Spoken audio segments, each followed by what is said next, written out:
The sky over the kingdom of Alina cracked open like a shattered mirror. A streak of crimson light plummeted from the rift, trailing smoke and sparks. Asagaki struggled to keep his eyes open as the wind tore at his reinforced armor. He remembered the explosion of the Break King's fortress just moments before the world vanished. The impact with the forest floors sent a shockwave through the ancient trees. Silence returned to the woods, broken only by the hiss of cooling metal. Nearby, Yidra clutched her staff as she hid behind a gargantuan oak tree. She was fleeing from the very things that now circled the impact site. 3 mana husk beasts emerged from the darkness, their bodies twisted by parasitic seeds. Yidra stepped forward, refusing to let another soul fall to these demons. She whispered a low-level spark incantation, but her mana was nearly depleted. The lead beast lunged, its claws scraping against the metal of the fallen warrior's suit. A sudden beep echoed from the ranger's wrist, pulsing with a bright red light. Asagaki's hand shot up, grabbing the beast's throat with mechanical precision. He stood up slowly, the beast still struggling in his iron grip. Red looked at Yidra, sensing a familiar spark of courage in her eyes. Bond energy detected, a computerized voice resonated from his helmet. He tossed the beast aside like a discarded toy, crashing it into a nearby rock. The other 2 monsters hissed, preparing a synchronized magical assault. Red performed a swift circular motion with his arms, calling upon his signature weapon. A laser-honed blade materialized in his grip, vibrating with high-frequency energy. With a single blur of motion, he dashed forward, cutting through the purple magic. The first beast fell in a flash of red light before it could even whimper. The second beast turned to flee, but Asagaki was already in its path. "Red Bond strike!" he shouted, delivering a vertical finishing blow. The monsters disintegrated into black ash, leaving only tiny, shriveled seeds behind. Yidra stood frozen, her staff lowered as she stared at the strange warrior. Red sheathed his blade into his belt and approached her with a steady gait. He noticed the emblem on her staff, which pulsed in sync with his own power. "Are you injured, citizen?" Asagaki asked, his voice muffled by the helmet.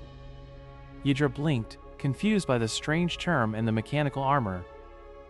"I am Yidra, a failure who cannot even protect her own forest," she whispered.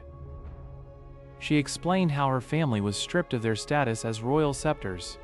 The royal demons had framed them, stealing the sacred mana artifacts of her lineage. Asagaki listened, feeling the weight of her lost bonds and broken pride. "I am a ranger, I fight to restore the bonds people have lost," he stated firmly. He offered his hand to her, the white glove pristine against the dark woods. Yidra took his hand, feeling a strange surge of warmth and strength flowing into her. Together they began to walk toward the edge of the forest, heading for the capital. High above in the castle, a pair of glowing red eyes watched them from a high balcony. The demon held a blackened seed that pulsed with the rhythm of a heartbeat.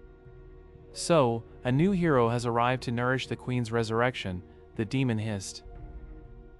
Below, Asagaki stopped for a moment, sensing a sudden chill in the air. Little did he know that his arrival was exactly what the demons had been waiting for. The dusty road to Alina stretched out like a long winding scar across the green valley. Red adjusted his helmet as he felt the heavy gaze of hidden eyes following their every move from the tree line. Yidra clutched her crystal staff tightly, her knuckles white against the polished wood.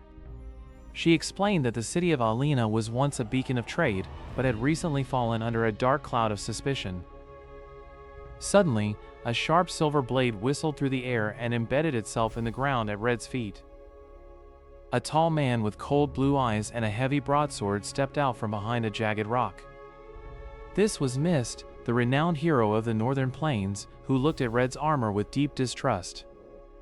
Red raised his hands to show he was unarmed, but the bond energy in his core hummed with a warning vibration. Before the tension could snap into violence, a young woman in royal silks stepped forward to intervene. Princess Teltina pleaded for peace, sensing that Red was not an agent of the demons they hunted. Mist lowered his sword but warned that unusual outsiders usually brought unusual trouble to the kingdom.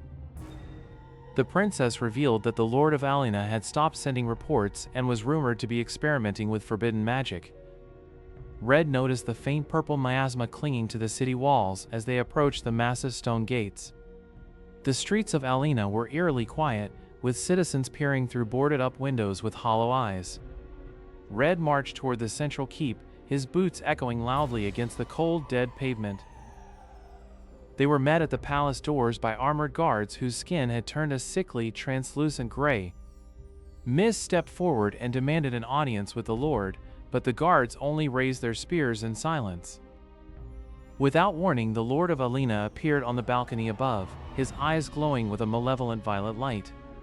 He mocked the princess, claiming that the power of the queen's seeds was far greater than any royal lineage. Red realized the entire city was being drained of its life force to feed the growing mana beast within the Lord. The guards lunged forward, their movements jerky and inhuman like puppets on strings. Red engaged the first wave, his hand-to-hand combat style a blur of efficiency and power. Mist swung his broadsword in wide arcs, cleaving through the corrupted armor with brute strength. Yidra cast a shield spell to protect the princess as magical bolts rained down from the balcony. Red found that his physical attacks were being absorbed by the dark mana surrounding the enemies. He shouted to the others that they needed to combine their energy to break the Lord's corruption. Mist initially refused, stating he didn't need the help of a masked metal man to win a fight. The Lord of Alina began to transform, his skin tearing away to reveal a mass of writhing black vines. Princess Teltina watched in horror as the man she once respected became a literal nightmare. Red placed a hand on Mist's shoulder, telling him that a true hero knows when to rely on his allies.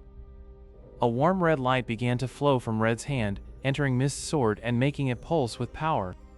Mist looked at his weapon in awe, finally understanding the true nature of the bond energy Red possessed.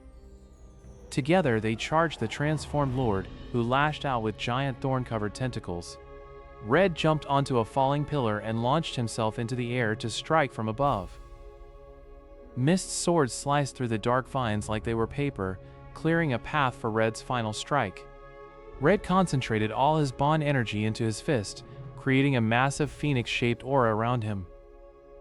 The impact of the blow shattered the Lord's physical form, sending shards of purple crystal flying everywhere.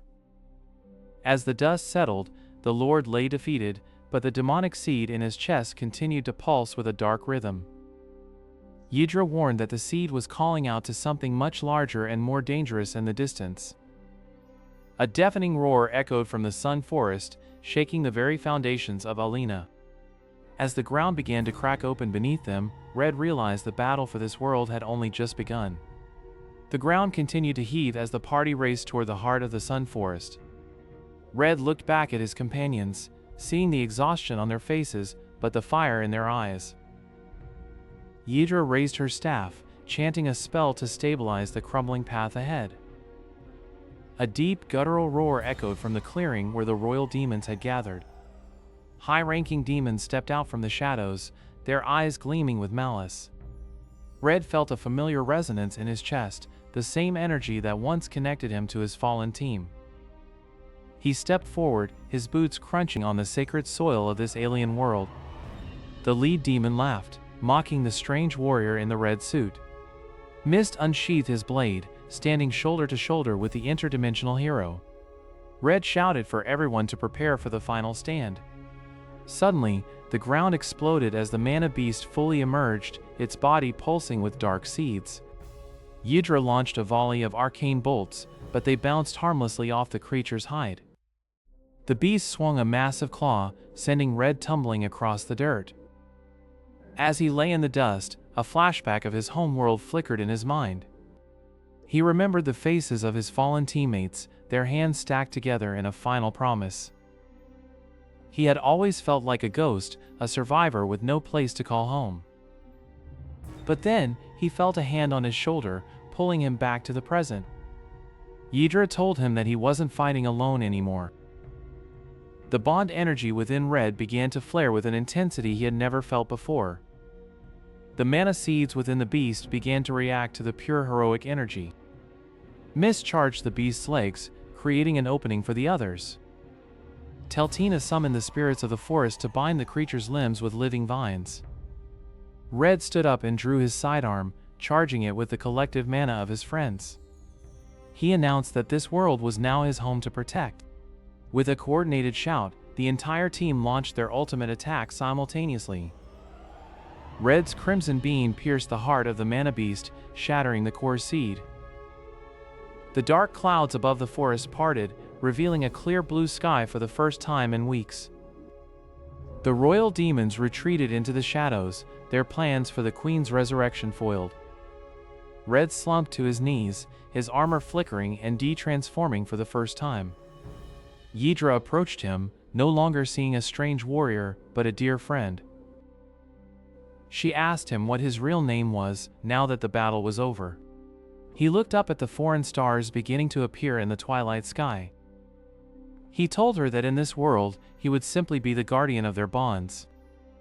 The group gathered around the ancient altar, which was now blooming with fresh flowers. Princess Teltina thanked them all, promising that the Sun Forest would always be a sanctuary for them. Mist offered a rare smile, acknowledging Red as a true hero of the realm. Red realized that while he had lost his old team, he had found a new family here. The parasitic seeds were gone and the land began to heal at a rapid pace. As the sun rose the next morning, the heroes prepared to journey back to the capital. Red adjusted his jacket, ready to face whatever new adventures this world had in store. The bond they shared was now the strongest magic in the world.